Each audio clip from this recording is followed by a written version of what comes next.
What's up, Poop Tube? I am streaming at you live from my attic. I want to do an update video, a real short one, because I don't have time to shoot another long situation like the last one. I really kind of took that one seriously, and I haven't had time to really do like any video production type of stuff lately. So this is the best I can do for now, and it's like hopefully better than nothing. I noticed there's a number of people who had subscribed since that video, and they probably wouldn't mind a little bit of an update to see how things are going. So here we go. So let's see. I made a little gross note here to mention some of the certain things. Not prepared for this at all. Literally just hit record. But I did have this note here. So let's take a look. Okay, so in my last video, I bought, received, opened, inspected, set up this laser cutter, which is the 60-watt, black and red. They also come in yellow. It's the same thing. From eBay. I got it for about $1,800. Put about $700 worth of upgrades into it, including a longer, more powerful laser tube from EFR, and have since done a number of other little small things and learned a bit along the way. So let me share with you some of those things.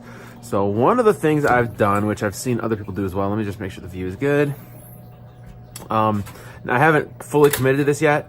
This is all I've done in the name of having a datum, a repeatable sort of jig where you can put in a sheet and the laser is going to be starting from the same position every time.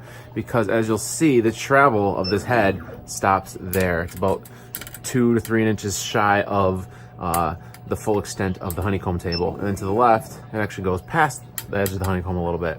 So this is as far down as it can go. And if I drive the laser from left to right like that, it's drawing a perfectly straight line that represents basically the extent of its travel on that axis. So what I've done here is basically I cut this piece in place. I shoved a piece of acrylic up against that corner there to register it with this material, which will never move. I'm not taking this out. I learned that's not really an option. There are some slats underneath, but I'm not messing with those. I'm not messing with taking this out anymore. But so now this piece, again, I had a larger piece of acrylic and just cut basically at the full extent of the head on the x-axis. But on the y-axis, because it's so far over, I added 25 millimeters to the starting position. So in the computer, when I'm starting a job, if I want to start at that 0, 0 position, I have to drive the head to x25. So I'll just show you that kind of butts up against the corner there, and I'm manually jogging it over, but you would do that in software, and you'll see now I've got a good starting point, and I can shove some material up against it. What I've done here isn't ideal. I would like to do this a little bit better, maybe with some magnets and maybe with like wood, a little bit thicker material maybe than this. But for now, this is good. But I recommend it. It gives you some known repeatability. I recommend doing something along those lines, because it doesn't come with it out of the bat, and you're constantly trying to square things up, relative to what you see, and it's kind of annoying. So I'm using Lightburn also on the topic of doing like alignment and seeing where things are going to wind up. Lightburn does support a camera, and it'll make the laser behave similar to how the Glowforge is advertised, where you can see you can put in a piece of material and drag your file on top of it and see where it's going to cut.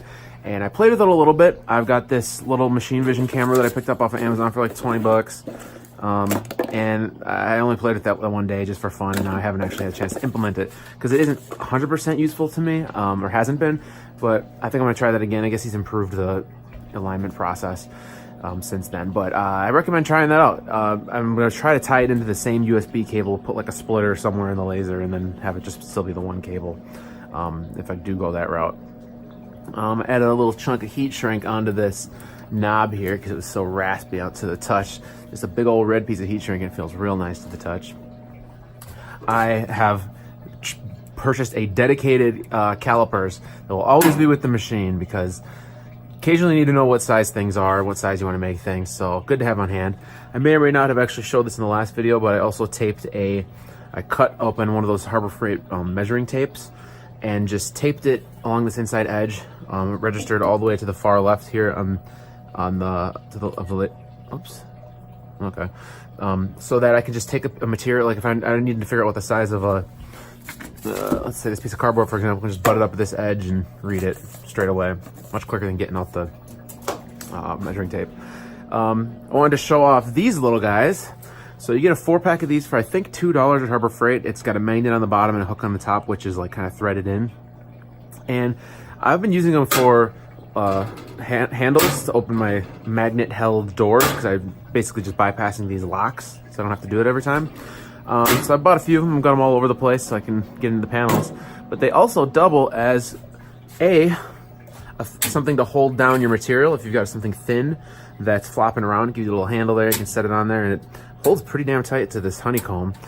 And in addition to that, they've got a thin top surface, which I haven't tested this yet, but I figure if I want to float something off of the bed so that the flashback from the honeycomb doesn't mark and mar the backside of the material, you can use these to kind of support the material up, as long as you kind of have to strategically place them. But I've seen other people do kind of like little pin beds, nail pin beds, where they kind of selectively put pins all throughout it, and that seems to work pretty well too. But these are cheap, so something to check out. What else do we got here? Auto fan. Oh yeah, so a friend of mine and I noticed that there is an output on the DSP that says blow, or no, wind. I think it says wind.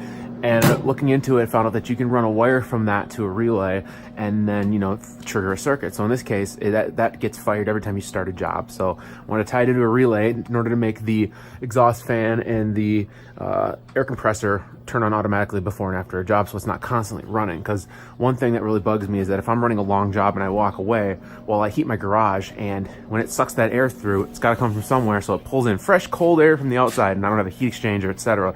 So I want that to be running as little as possible in the winter like this. So an automatic timing circuit. So I won't go into too much detail. Had to build it up with a solid state relay and had to invert the circuitry and stuff, and didn't end up actually getting to use the wind output because we couldn't figure out how it worked, but there was another output that ended up working, yada yada. But if you go ahead, if you do that, just search for, wind output DSP or laser DSP, and you'll find some instructions on how it's supposed to work. Maybe you can get it to work that way. But you definitely want to have a circuit that has a delay, so as soon as the signal goes low or off, that it still waits 5 to 10, 15 seconds to actually shut the relay off, so it purges the system of all the exhaust fumes and whatnot. So that's cool, recommend that. I want to replace the light here. You'll notice the gantry itself kind of blocks a lot of the light coming through until you move it, and that's really annoying. Plus it's a really ugly blue, so I intend to run a strip both up here shooting down and maybe down here shooting out. Let's see, you may notice I've got a laptop floating here. So this is not a special stand, this is actually just a normal laptop stand off of Amazon, which I disassembled. It has 4 little M4 screws coming up from the bottom, and I just laser cut a little plate, like a little washer spacer plate for the top and bottom, and screwed it up in there, so now the laptop has a usable working height as well. So that's really handy, and it clears the lid really well, as you can see there. And then I run some cable management underneath as well. Let's see, laptop stand, meter. Oh, Russ of Sarbar, I think it's Sarbar Media, picked up one of his little doohickeys here for laser metering. I don't know why I'm showing you that, but that worked out pretty good. This ended up being like $30, $40. Good investment to actually measure the wattage output of your tube, make sure it is what you think it is, and you can track down losses if you've got dirty mirrors and whatnot, and figure out where that's coming from, because you should get a full 60 watts, 80 watts, whatever, after every single mirror. And if you don't, you know that last mirror was probably an issue. What else do we have here? Stand splice. Oh yeah, and then this splice in the back here, I don't recommend. I mentioned that I did a heat shrink splice on this back tube here, and it was working great, but then eventually it did start to leak. So silicone abhors all adhesion, so I don't recommend doing that. And I think that's it. Oh yeah, and here's another failure. Attempted to make a rotary table with kind of this cone approach, which after doing a Google image search, we found that Trotec makes a rotary attachment that has a cone shape, so it kind of self-centers any cylindrical objects you put on it. So that was where this idea came from, but it requires a lot of tension, and a little bit more finesse, I think, and didn't have time to fully commit to it. But I would like to see somebody come up with a really nice, you know, almost fully laser cut design for a rotary table, because all the options that are out there are either way too expensive or just kind of shitty. So hint, hint, somebody get on that. But that's it. Thanks for enjoying fully.